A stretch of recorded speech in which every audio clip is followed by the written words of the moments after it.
everybody? Welcome to day 2 here on the 25 Days of Christmas Horror Films. I am your host, Moo616, and thank you once again for stopping in. Alrighty, so for day 2, I decided to go with, I guess it's not really a classic, but I mean, it's a well-known film. At least people know of this film. I don't know if a lot of people have actually ever seen this one. It seems like when I talk to people, a lot of people haven't seen this one. But they know of it, though. So anyways, for day 2, I'm going to do Silent Night, Bloody Night. This was filmed in 1972, and I think it was originally released in 1974, and then re-released in 1981, I believe, also, too. So, so 1972 Silent Night, Bloody Night, also known as Death House, and I think it's under actually a couple different names also, so. But yeah, getting into the plot of this one. This one starts out with the backstory, 1950. Wilford Butler returns to his big-ass mansion only to find himself lit on fire and burned to death. So then it jumps to the present day, which is about 22 years later. And basically what it is the lawyer of the grandson, Wilford Butler's grandson, Jeffrey Butler, who has left the estate, wants to sell the property now. After all these years, apparently needs the money. So he sends his lawyer to the small town to try and work out a deal with the city council. Because basically they've been kind of looking after the place, or watching out for the place. They didn't own it, obviously, but they've been watching out for it. And so he just thought maybe he'd just sell it to the city and stuff. So he sends down his lawyer, who's played by Patrick O'Neill, to work out a deal and sell this place for really cheap. Apparently, it's worth about $250,000, and he's willing to sell it for about $50,000. And the town council is kind of like, why? They're all kind of freaking out. They don't really want it because of some past history that's happened there and stuff. So of course, Patrick O'Neill's character, the lawyer, he decides that he's going to spend the night there. He's going to let the city council, sleep on it for the night, and so they can make their decision. But of course, him and his girlfriend, they go to this place, and they end up getting killed and stuff.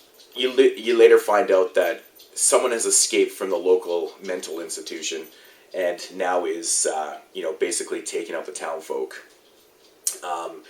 And by also he's killing people, and he's also phoning up the police officers and phoning up other people and leaving these crazy messages, or not messages, but he's telling them crazy things. He's saying that his name is Mary Ann and shit like that. So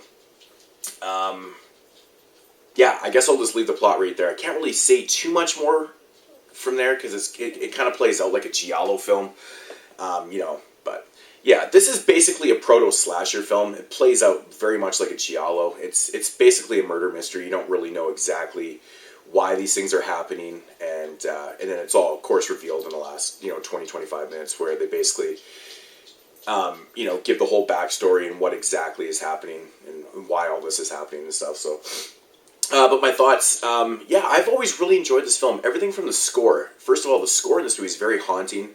It's very appropriate. It's shot on a very low budget, so it's very dark at times, but, I think it kind of adds to the overall feel of the film. It adds to the mystery, and, it creates suspense just because it is so low budget and dark, in my opinion. I don't know, I think the performances in this film are really well done. There's a few people that might be recognizable in the film. I recognize people in this, but I'm not exactly sure who they are, except for Patrick O'Neill, of course. But it's a fun film. I mean, it's not overly bloody. The first kills in the film are pretty bloody, but it's just a good suspenseful, kind of mystery thriller, slash giallo, I guess, whatever you want to call it, proto slasher. But very well done. This is one movie that I'd like to see get a really good, release. This is a decent release. It's done in widescreen. It's probably the best I've ever seen this film look. It is taken from the original 35mm print, so it's very scratchy, kind of like a lot of Code Red releases and stuff. But, it's still enjoyable to watch. It sounds pretty good. Overall, if I had to rate this one, I'd probably give it about a 7 out of 10. I've always been a fan of this one. I really like the score. It really fits, the way the story's told is it works. It works. I wish that they had have changed the ending a little bit. You know, just not so much explanation. Maybe a little more. Maybe a little more build up with the characters, and maybe that's, I don't know. It's just my one little critique is I find the end explanation is a little too long in this. It goes on way too long. But you know, overall, it's a decent watch. I do recommend it.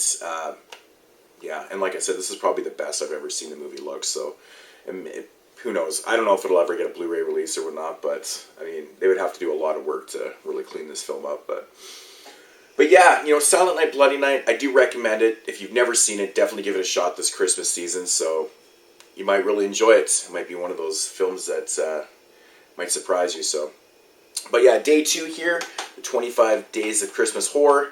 I am your host, Mood616. Thank you for watching and subscribing and commenting. I will catch you later, and that will be tomorrow with day 3. Peace out, homies.